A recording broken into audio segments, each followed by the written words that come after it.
اس لیے کہ یہ تعین نہ ہونا خود احتجاج ہے. عظیم ہستی کا قبر کا مجہول ہونا، معلوم نہ ہونا، یہ خود احتجاج ہے. کہتے ہیں واللہ عالم کہ سعودیہ نے امیر عبداللہ کے دور میں جب تعلقات کچھ بہتر ہوئے، انہوں نے کہا ہم بقیع کو آباد کرنے کے لیے تیار ہیں ایک شرط پر، آپ ہمیں قبر سیدہ کا نشان بتا دیں، اسے بھی تعمیر کریں گے، بقیع بھی تعمیر کریں گے. اور انہیں بھی پتا ہے کہ ہمیں بھی پتا نہیں ہے. اس کو ائمہ نے مخفی رکھا ہے تو شیعوں کو بھی معلوم نہیں ہے. لیکن اگر ہم متفق ہو کر کہہ دیں فلاں جگہ پر ہے اور وہ اس کو بنا لیں تو یہ سند مظلومیت ختم ہو جائے گی. کہ بی بی کی قبر کہاں ہے؟ کیوں بی بی نے وصیت کی کہ میری قبر کو مخفی رکھا جائے؟ بہرحال جو سند مظلومیت اور جو منارہ دفاع ولایت اور جو عظمت اور جو کبریائی جناب سیدہ کو حاصل ہے، اس لیے کہ وہ مینار ہیں براءت کا، دفاع عن الامامت کا.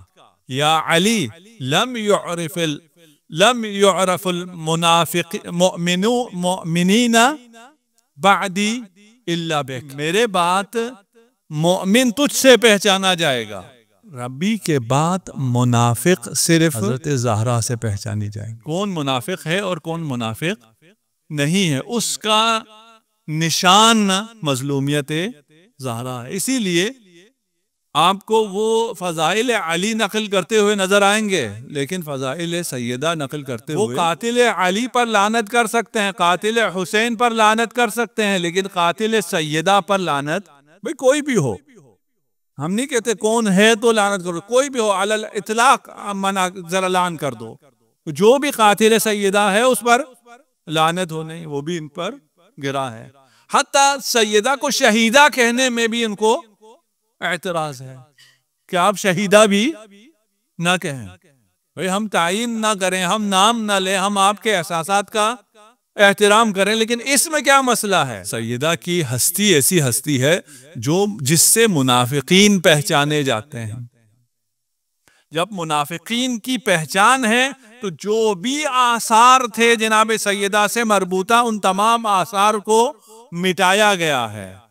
جیسے ہم نے عرض کیا کہ 3 روایتیں ہیں زیارت کی، جناب سیدہ کی زیارت کی 3 روایتیں، اور شیخ اسی روایت کو نقل کرتے ہوئے کہتے ہیں کہ باب روایت میں فضل سیدہ کی روایت میں اتنی روایت ہیں اکثر من ان یحصا، اتنی زیادہ ہیں جو گنی ہی نہیں جا سکتی. شیخ طوسی کے زمانے تک اتنی زیادہ روایات تھیں، ہمارے زمانے تک آتے آتے چند روایت رہ گئی. کہا شیخ طوسی نے وہاں اکثر من ان یحصا جہاں لکھا اس کے ساتھ آگے 8-10 روایات بھی لکھ دیتے کہ بھئی بہت زیادہ ہیں، بے عنوان ہیں. مثال میں 4-5 آیتیں، 4-5 روایتیں، 8-10 روایتیں نقل کیے دیتا ہوں. آپ کو معلوم ہے شیخ طوسی نے اپنی کتاب، ان کے استفسار تو رہ گئے لیکن ان کا کتاب خانہ مکتبہ جلا دیا گیا، باقی ہماری کتابیں ضائع کر دی گئیں، اور مخصوصاً وہ آثار جو جناب سیدہ سے مربوط تھے ان کو ضائع کر دیا گیا. صلوات پڑھ دیجئے محمد و آل محمد. جو روایات ہیں 2-4 روایت آپ کے تیمناً پیش کر دوں. قال دخلت على فاطمة علیہ السلام فبدأتنی بالسلام، میں جناب سیدہ کے حضور حاضر ہوا تو آپ نے سلام سے گفتگو کا آغاز فرمایا. جو خود سلام دیتی ہوں ان کے پاس جائیں اور آپ سلام نہ دیں. ائمہ آپ کو سلام کی تعلیم نہ دیں، نہیں ہو سکتا. اس لیے ہم یہ کہتے ہیں کہ السلام علیکی تھا لیکن رہ گیا.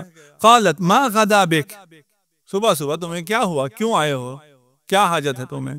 قلت طلب البرکہ، میں برکت کی تلاش میں یہاں آیا ہوں. دوسرا نسخہ ہے طلب الزیارہ، آپ کی زیارت کا مشتاق تھا اس لیے آیا ہوں.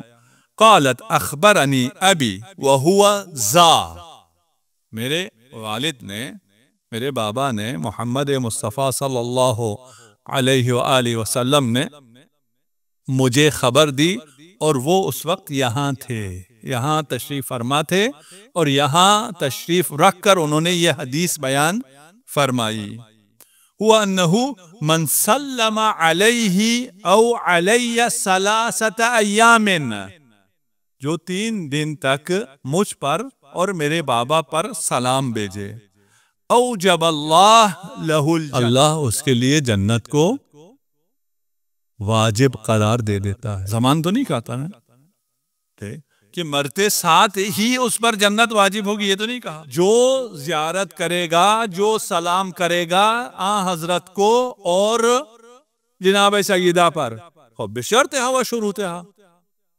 بغیر کسی شرط کے، بغیر ولایت کے، بغیر اعتقاد کے نہیں۔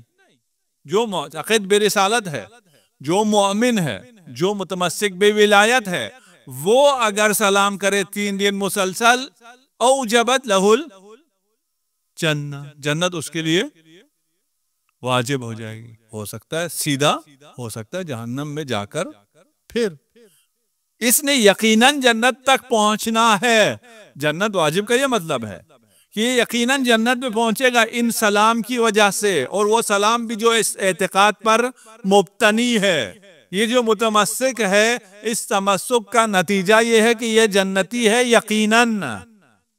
لیکن اگر باقی اعمال نہیں ہیں تو پھر جہنم بھی کے بعد یہ جنت میں پہنچ۔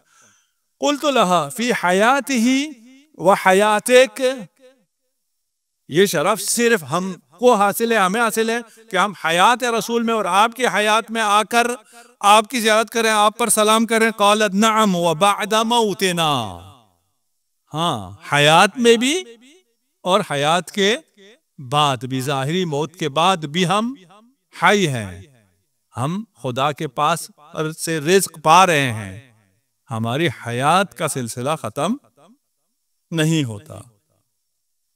دوسری روایت ہے قلت لأبی عبداللہ علیہ السلام الصلاة فی بیت فاطمہ علیہ السلام افضل او فی الروضہ۔ مسجد نبوی میں یہ یقیناً پھر امام جعفر صادق علیہ السلام سے سوال ہو رہا ہے کہ میں مسجد میں روضہ میں نماز پڑھوں یا بیت فاطمہ میں، ان دونوں میں سے کون سا افضل ہے؟ فرمایا قال فی بیت فاطمہ علیہ السلام، نماز اگر اس مقام پر پڑھو جہاں پر بیت فاطمہ ہے، خدا ہم سب کو نصیب کرے، خدا اس سے حضرت سے روایت ہے یا فاطمہ من صلی علیک غفر اللہ لہ، آپ پر درود بھیجے خدا اس کے گناہوں کو معاف کر دیتا ہے، وَأَلْحَقَهُ بِهِ حَيْثُ كُنْتُ مِنَ الْجَنَّةِ، اور پھر جنت میں جہاں کہیں بھی میں ہوں گا اس شخص کو مجھ سے ملحق کر دے گا۔